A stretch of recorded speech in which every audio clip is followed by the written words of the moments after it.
बिस्मिल्लाहिर्रहमानिर्रहीम। अस्सलाम वालेकुम क्लास, कैसे हैं बच्चे आप सब? उम्मीद करती हूँ कि आप सब खैरियत से होंगे। बच्चे आज जो है हम पिछला लेक्चर जो था मेरा वो था थर्ड चैप्टर, उसके मतलब एंड हुआ था। ठीक है, थर्ड चैप्टर जो है हमारा एंड हो गया था।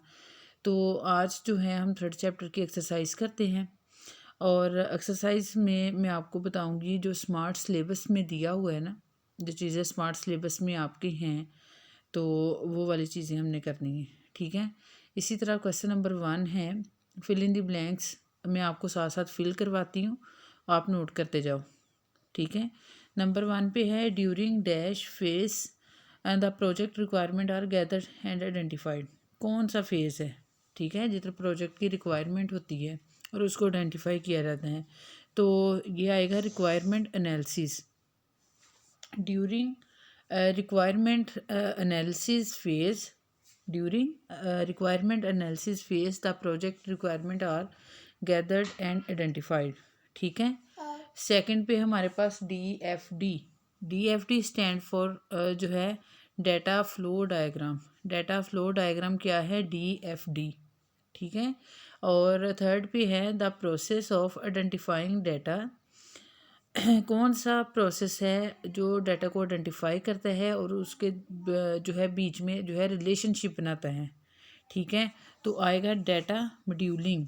डाटा मॉड्यूलिंग डाटा मॉड्यूलिंग वो प्रोसेस है जो डाटा को आइडेंटिफाई करता है, डाटा में जो ऑब्जेक्ट दिए होते हैं और उन ऑब्जेक्ट का रिलेशनशिप बनाता है, डाटा मॉड्यूलिंग। ठीक है, number 4 the number of occurrence of participant. कितने पार्टिसिपेंट कितनी एंटिटीज़ रिलेशनशिप में हैं determined by the dash ratio. तो उसको क्या कहेंगे? कार्डिनलिटी। क्या कहेंगे? कार्डिनलिटी। ठीक है, इसी तरह नंबर 5 पे है modality determines whether the participation of the an entity is the relationship is called या इज डैश और ऑप्शनल। तो इधर आएगा मैंडेलिटी पढ़ाया था ना, कार्डिनलिटी और मैंडेलिटी। इधर आएगा मैंडेलिटी, ये मैंडेलिटी की डेफिनेशन है। इसी तरह है बच्चे ERD स्टैंड फॉर, यानी ERD क्या है? Entity relationship diagram. Okay, number 7 पे है इन ERD model A dash is represent by a rectangular box. ठीक है, तो रेक्टेंगुलर बॉक्स में को क्या शो होता है? तो रेक्टेंगुलर बॉक्स में एंटिटी शो करवाई जाती है ERD डायग्राम में। ठीक है, एंटिटी रिलेशनशिप डायग्राम में जो है वो आपकी एंटिटी जो है वो रिप्रेजेंट करती है रेक्टेंगुलर बॉक्स में जो होती हैं। 7 वाले का जो आंसर है वो है एंटिटी। इसी तरह बच्चे 8 वाले में है in dash database system all the data is stored at a single site. Single site में डाटा कौन सा जो है वो स्टोर होता है? तो ये आएगा डेटाबेस सिस्टम में जो हमने कल पढ़ा है centralised in centralised database system all the data is stored at a single site. ठीक है, in dash database multiply copies. Copy किस में की जाती है? जिसमें रिपीट हो। रेप्लिकेटेड पढ़ाया था ना आपको, तो इसमें आगे रेप्लिकेटेड आ जाएगा। ठीक है, इन डिस्ट्रीब्यूटेड डेटाबेस की डिस्ट्रीब्यूटेड जो है the data is dash among various site distributed. ठीक है, डिस्ट्रीब्यूटेड आएगा इसमें। ठीक है, रिपीट कर रही हूँ। नंबर 1 पे हमारे पास आएगा रिक्वायरमेंट एनालिसिस, नंबर 2 पे आएगा डाटा फ्लो डायग्राम, थर्ड पे आएगा डाटा मॉड्यूलिंग, और फोर्थ पे आएगा कोऑर्डिनलिटी, और फिफ्थ पे आएगा मंडलिटी, और 6 पे आएगा जो है एंटिटी रिलेशनशिप डायग्राम, और 7 पे आएगा एंटिटी, 8 पे आएगा बच्चे सेंट्रलाइज डाटा, और 9 पे आएगा रेप्लिकेटेड, और 10 पे आएगा डिस्ट्रीब्यूटेड। ठीक है, नेक्स्ट क्वेश्चन है हमारे पास, सेलेक्ट करने हैं हमने करेक्ट ऑप्शन क्या है। ठीक है, which of the following keys does not hold uniqueness मैंने बताया था, यूनिकनेस जो है वो प्राइमरी की में होगी, आपकी फॉरेन की में होगी, और कैंडिडेट की में होगी।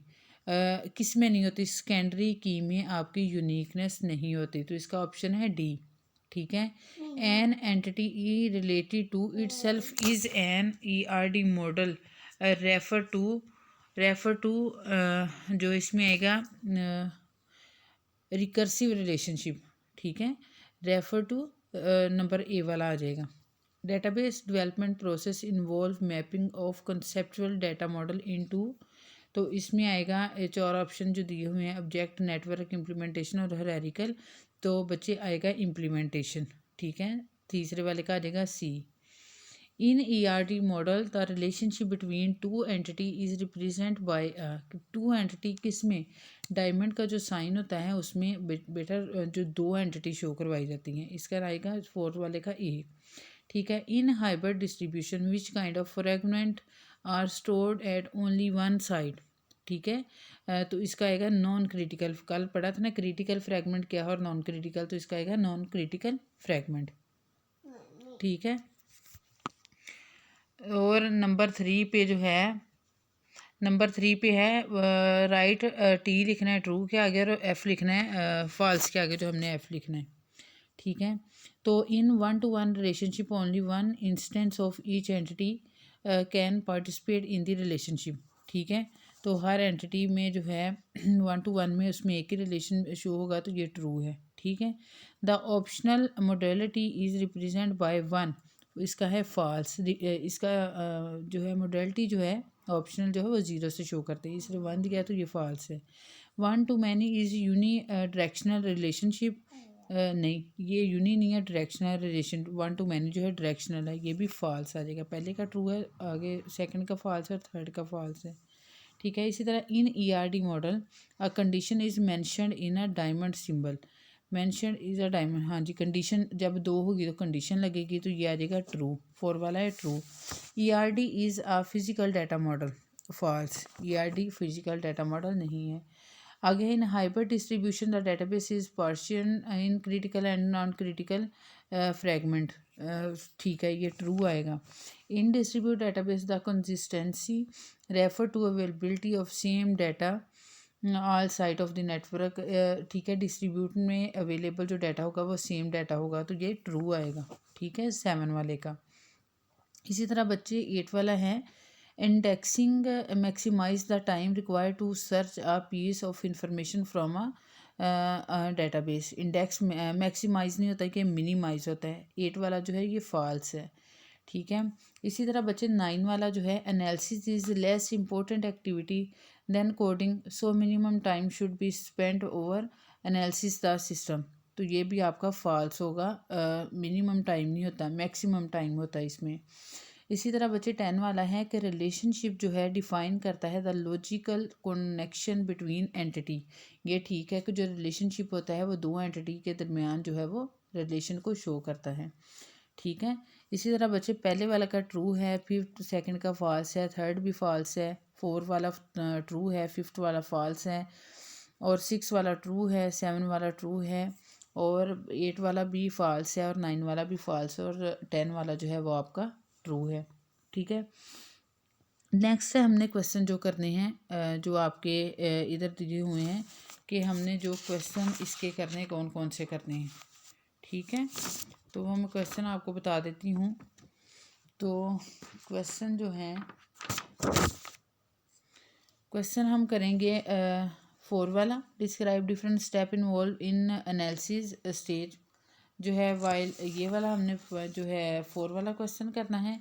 फिफ्थ वाला बच्चे जो जिसकी ये डिटेल लिखी हुई है ये आपने सारी करनी है एज इट इज़, ये सारी होगी, ठीक है।